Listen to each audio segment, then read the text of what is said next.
UCEMICH presenta entrevistas, opinión política, reportajes, ciencia y tecnología, arte y cultura, todo esto y mucho más en Espacio UCEMICH. Hola, yo soy Vinca. Y yo soy Jesus. Y bienvenidos a Espacio UCEMICH. Bueno, pues vamos a comenzar, Vinca, con una entrevista que le hicimos a uno de los estudiantes de UCEMICH llamado Andrés Hernández, que nos va a presentar una exposición fotográfica por inteligencia artificial que se llama Atisbos de lo Etéreo. Vamos a verla, ¿no? Vamos a verla. Vamos a verla.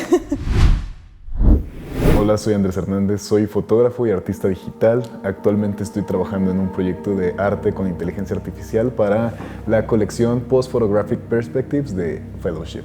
Mi obra, en este caso mi nueva obra Glimpses of the Ethereal, o en español Atisbos de lo Etéreo, es una obra que trata de capturar esta sensación confusa, esta sensación turbulenta, pero al mismo tiempo melancólica que se experimenta durante los sueños, durante este momento de rememoración de los recuerdos, todo lo que tiene que ver con lo que soñamos, lo que anhelamos, lo que extrañamos. Mi obra fotográfica trata de capturar esos momentos desde una estética un tanto surreal, desde una estética que bien podría pertenecerle a un sueño o a una atmósfera onírica. Mi trabajo en la galería de Fellowship se llevó a cabo entre el 6 y el 7 de abril de este año. Anteriormente tuvimos una primera vista de nuestro trabajo en el mes de marzo, pero yo estuve trabajando en este proyecto desde octubre del año pasado. Empecé a trabajar con la inteligencia artificial para tratar de encontrar esta estética de sueño, tratar de encontrar esta estética de lo onírico, de lo no existente. Es un concepto que empecé a trabajar desde el año pasado. Justo después de trabajar en una obra anterior donde se trabajaba la distorsión de la memoria, donde trataba de representar los recuerdos, todo el peso que tiene toda esta cuestión del tiempo sobre el ser humano. Entonces, poco después de eso empecé a trabajar con esta idea de generar criaturas a través de la inteligencia artificial y tratar de hacer una especie de unión entre lo antiguo y lo nuevo. Utilizar tecnologías nuevas, en este caso la inteligencia artificial, con lo antiguo que es toda esta textura análoga, la intervención y la destrucción de la imagen física, y tratar de hacer esta mezcla donde yo me mantengo anclado al pasado pero sigo utilizando las herramientas del presente para generar mi trabajo. Elegí la fotografía y elegí, en este caso, el arte digital como medio de expresión. Primero que nada porque, tengo que decir primero que nada quiénes son mis exponentes, ¿no? Toda esta idea del tiempo, los recuerdos, el deterioro de la memoria, los sueños, viene a partir de dos músicos que yo admiro mucho, que es William Basinski, un músico de ambient que trabaja toda esta cuestión del deterioro de la música a través de bucles, una propuesta de música ambiente genial. También otro músico ambient en el que estoy muy inspirado se llama The Caretaker, o Leyland Kirby, que tiene este proyecto de Everywhere at the End of Time, donde trata la demencia senil a través de la distorsión y de la destrucción de música análoga. Entonces, yo quería hacer algo muy similar, tratar de traducir eso a un lenguaje visual, porque, primero que nada la música no se me da, y la otra es porque creo que hay algo en estas imágenes que captamos cuando soñamos, en estas imágenes que captamos cuando recordamos, que es muy distinta a las imágenes que vemos en los medios, en la media, ¿no? en los audiovisuales. Estamos acostumbrados a imágenes muy claras, estamos acostumbrados a fotografías muy nítidas, con una textura muy limpia, y lo que trata de hacer mi fotografía es tratar de meter al espectador en sus sueños. Cuando uno sueña nunca ve imágenes claras, nunca ves una imagen clara de la realidad. Al contrario, ves abstracciones, tu ruido mental interviene, empiezas a ver estas distorsiones en el espacio, en el tiempo. Creo que es algo que a mí me interesaba mucho representar. Entonces, por eso en mis imágenes nunca vas a encontrar imágenes nítidas, claras, siempre van a ser confusas, turbulentas e incluso melancólicas. Entonces, creo que eso es lo que estoy tratando de hacer, llevando mis ideas al ámbito visual. Trabajar con la Galería Fellowship fue una experiencia, primero que nada, muy enriquecedora. Estoy muy agradecido con Alejandro Cartagena, cofundador de la Galería Fellowship, con Rob Reinisto. Perdón si la verdad no estoy seguro si se pronuncia así, pero así es como lo pronuncio yo, que es el curador de nuestra galería. Darnos la oportunidad a estos otros 10, junto con él 11 artistas emergentes y otros no tan emergentes, pero sí son las voces principales del movimiento de fotografía con inteligencia artificial. Estoy muy agradecido de haber sido considerado parte de esas voces importantes del movimiento postfotográfico que supone esta evolución, o más que evolución, supone un cambio en el paradigma de cómo se ve la tecnología y las artes visuales, ¿no? En este caso la fotografía. Cómo la inteligencia artificial es este punto medio entre el lenguaje verbal, la pintura y la fotografía. Entonces tienes una amalgama o una mezcla de todo esto y tienes conceptos muy interesantes visuales que nunca se habían visto, y creo que el hecho de que Fellowship esté apuntando hacia este futuro postfotográfico me parece excelente. Y también aquí en la universidad, pudiendo exponer mi fotografía y exponiendo un poco mi voz artística, también fue algo que estoy muy agradecido. ¿Qué planes tengo para el futuro? Yo creo que normalmente pienso más en mi pasado que en mi futuro, y estoy más pegado en mi pasado que en mi futuro. Entonces es un poco complicado porque siento que nunca tengo un plan, pero definitivamente yo no pensaba que la inteligencia artificial sería algo con lo que me quedaría tanto tiempo. Pensé que solamente sería una herramienta de transición o una herramienta momentánea para poder expresar un cierto concepto que tenía en mi mente en un tiempo determinado de mi vida, pero creo que viendo las posibilidades que te brinda la inteligencia artificial para poder expresar ideas que físicamente no podrías lograr, me parece impresionante, y yo creo que mi trabajo va a ir para allá. Estoy tratando de experimentar con la inteligencia artificial en el video, no solamente quedarme en la imagen, sino también llevarlo a la motion picture, ¿no? a la imagen en movimiento, que también es algo que me interesa mucho. Sigo queriendo trabajar con el concepto de siempre. Para mí, todo el concepto onírico, todas estas atmósferas oníricas, todo lo no real, todos estos sueños, anhelos, recuerdos que le duelen al ser humano, o que me duelen a mí como persona, es lo que quiero capturar en mi proyecto artístico, y voy a seguir por esa línea. No le cambies, sigue disfrutando de Espacio UCEMICH. Continuamos con más Espacio UCEMICH. Ahora estaremos presentando la sección Publicaciones UCEMICH. En esta semana, el autor Ricardo Cárdenas nos estará presentando su libro Género, Poder y Lucha Libre Femenil en el México Contemporáneo. Pero no se despeguen, porque al final habrá una dinámica de cómo se pueden llevar este libro a sus casas. Vamos a verla. Vamos.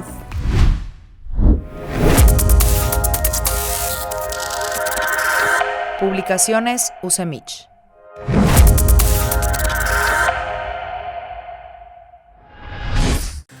Hola, ¿qué tal? Buenos días. Soy Ricardo Cárdenas, profesor de la Universidad de la Ciénega.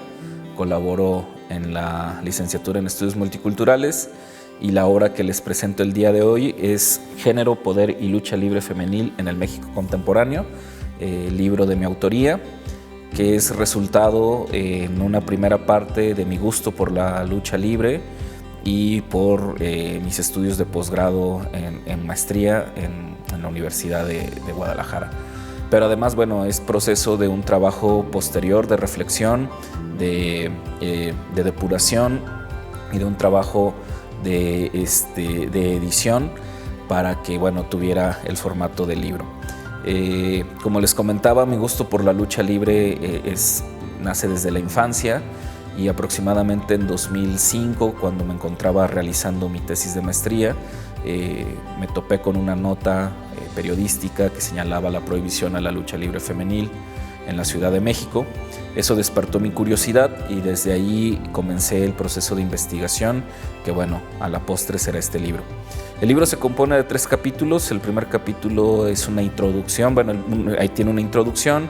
El primer capítulo en forma se llama Lucharán a 2 de 3 caídas, en donde se hace una contextualización de lo que es y ha sido la lucha libre como espectáculo y como deporte para la cultura popular mexicana. Se hace una descripción de lo que fue la Ciudad de México en los años 30, 40, 50, que es en donde se desarrolla esta historia.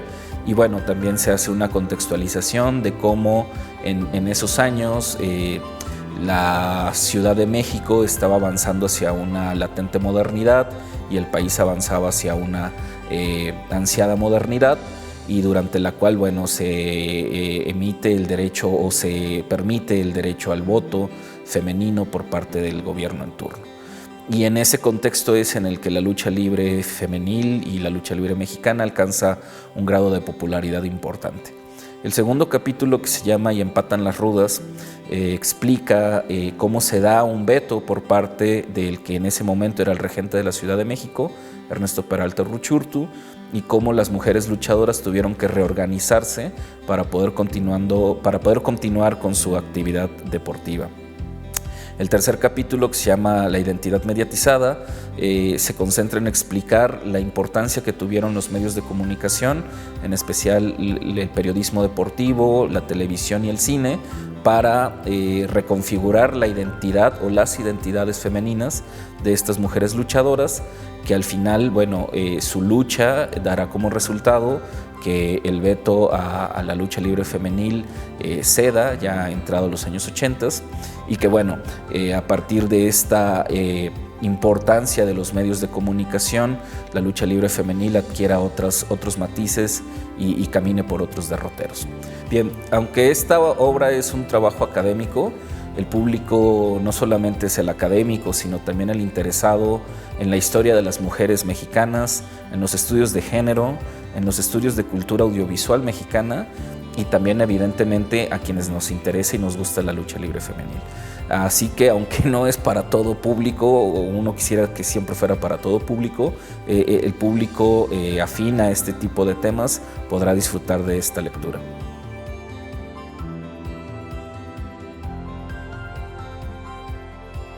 Finalmente, pues hacerles una invitación para que puedan leer este libro. Aparecerá un código QR en esta cápsula para que ustedes puedan descargarlo completamente gratuito, y tendremos 5 ejemplares disponibles para quienes prefieran leerlo en físico. Solamente necesitamos que se comuniquen con nosotros, que sea dentro del país, y que nos pasen sus datos, dirección, correo postal, nombre, para poder enviarles el libro.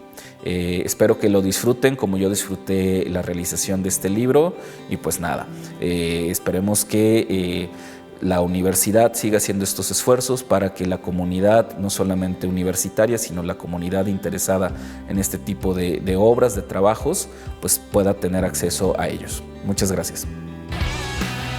Sigan con nosotros en Espacio UCEMIC. Continuamos con más Espacio UCEMIC.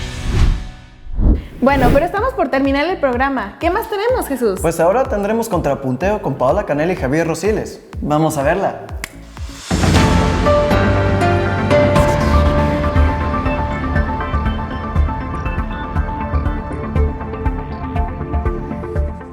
Hola, ¿qué tal? ¿Cómo están? Bienvenidos, bienvenidas. En esta ocasión vamos a tener un tema bastante interesante, el Estado fallido. ¿México es un Estado fallido o es un Estado capaz? Vamos a discutir eso el día de hoy.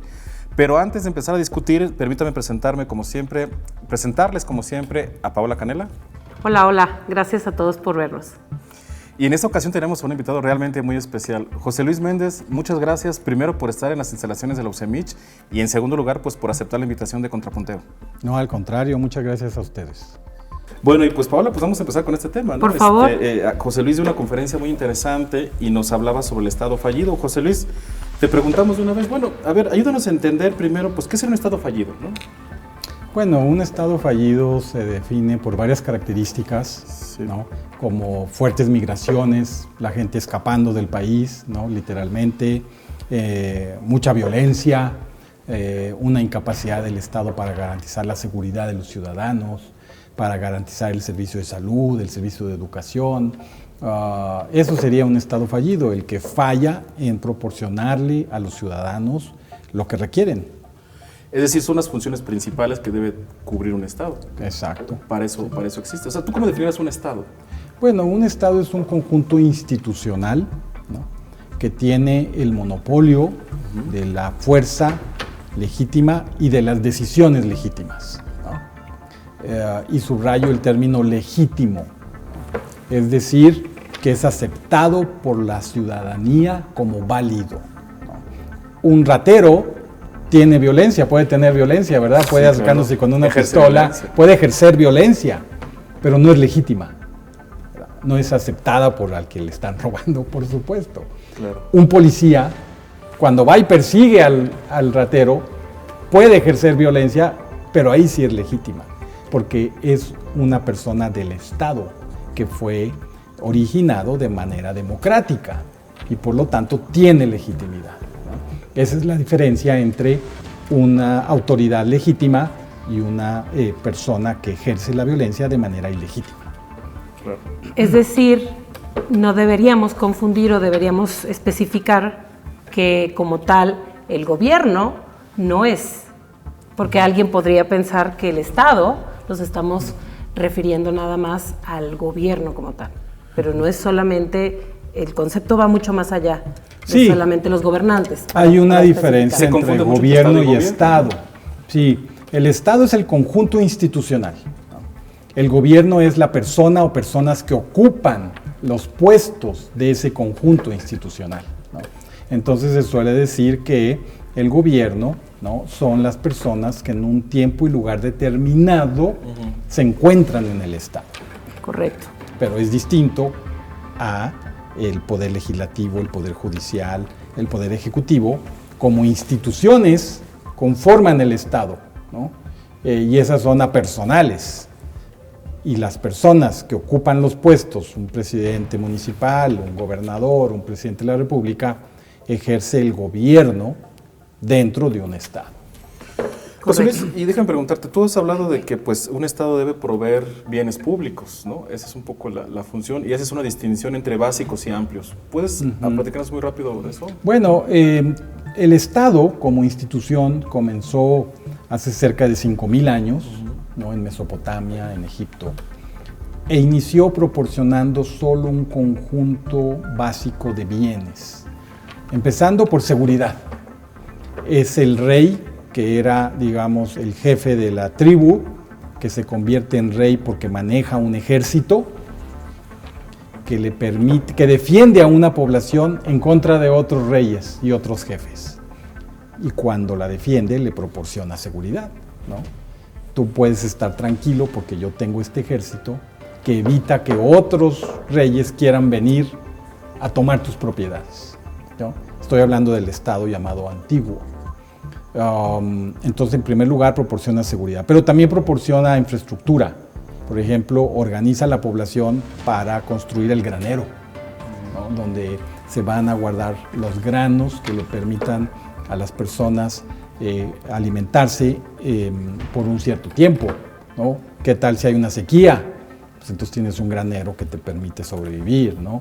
Es el rey que organiza la población para construir la muralla de la ciudad en el Estado antiguo. Entonces, básicamente es seguridad, infraestructura, alimentación. Sin embargo, ya en el siglo XX eso cambió. Ahora el Estado proporciona educación, ¿no? Proporciona salud. Antes cada quien, las familias, educaban a sus hijos en su casa, ¿no? En la Mesopotamia, en Egipto.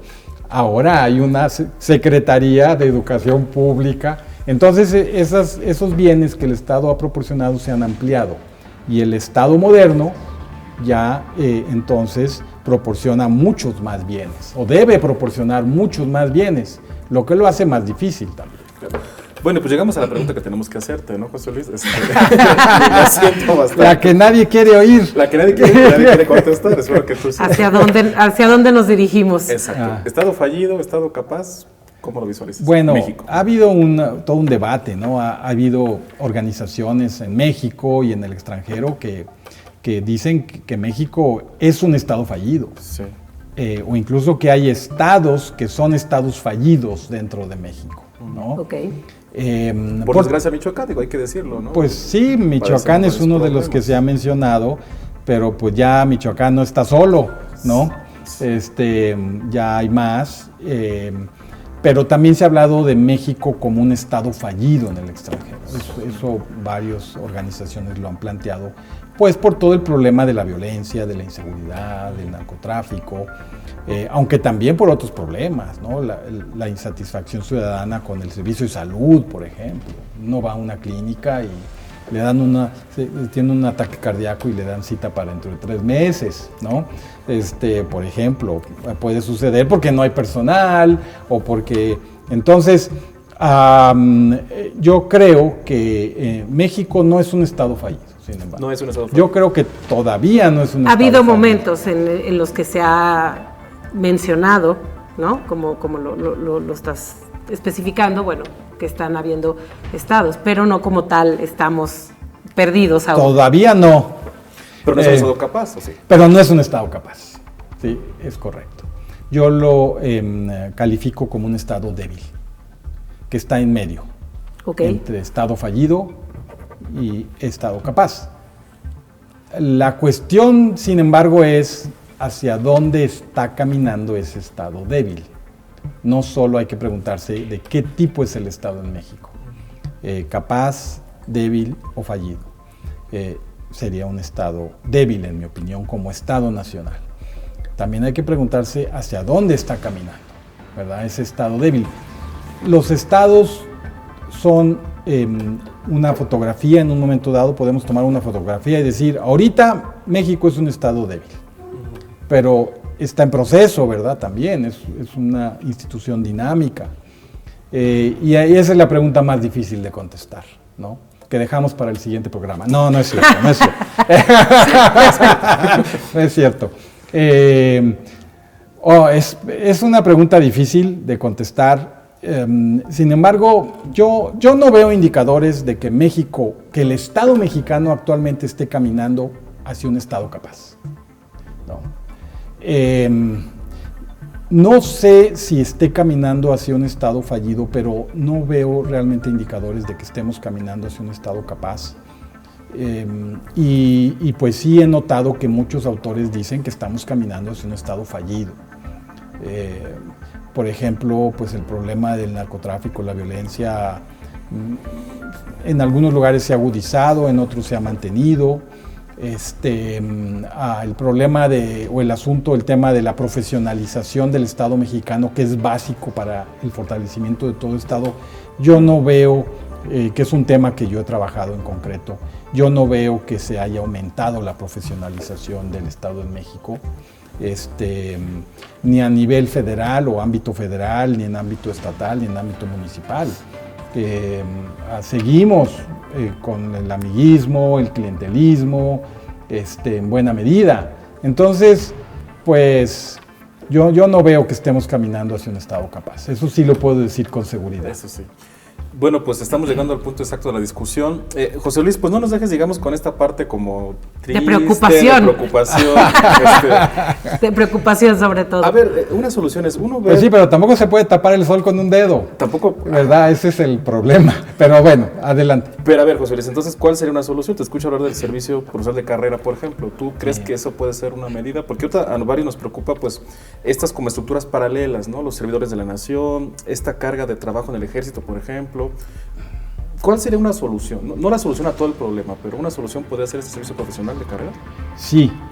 Ahora, fíjense aquí, ya que mencionaste esto de las tareas crecientes del ejército en México. ¿Quién tiene el servicio profesional más profesional, sólido, consolidado como institución en nuestro país? El ejército. Claro. ¿Por qué se le está dando al ejército esas tareas, las aduanas, los puertos? ¿Por qué el presidente piensa que son los que mejor lo pueden hacer? Por su capacidad, porque son un servicio profesional.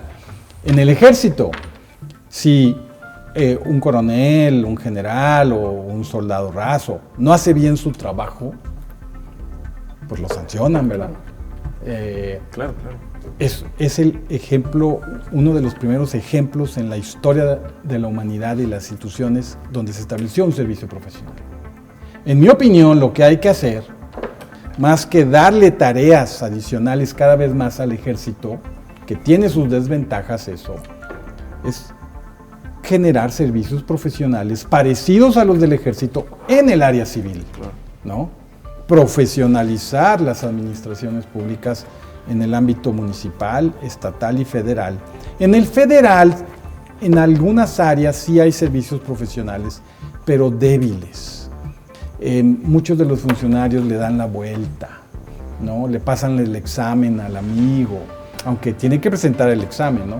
Algunos ni así pasan, pero bueno, no hay competencia, ¿no? No hay una competencia que muestre que llegue el que mejor le va a servir a la ciudadanía. Para mí lo que hay que hacer es profesionalizar entonces los estados municipales, porque son pues estados soberanos, ¿no?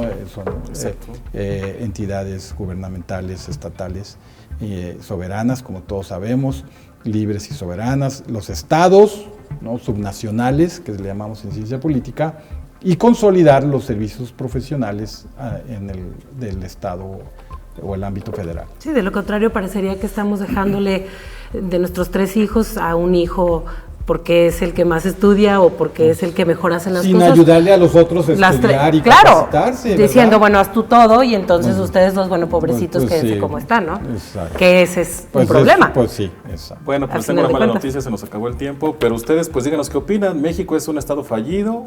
¿Es un estado capaz? Mándenos sus mensajes. Paola, muchas gracias, como siempre. No, muchísimas gracias a ustedes, súper interesante. Paola, Javier, José muchas Luis, gracias por muchas la gracias por invitación, estar con ¿no? nosotros.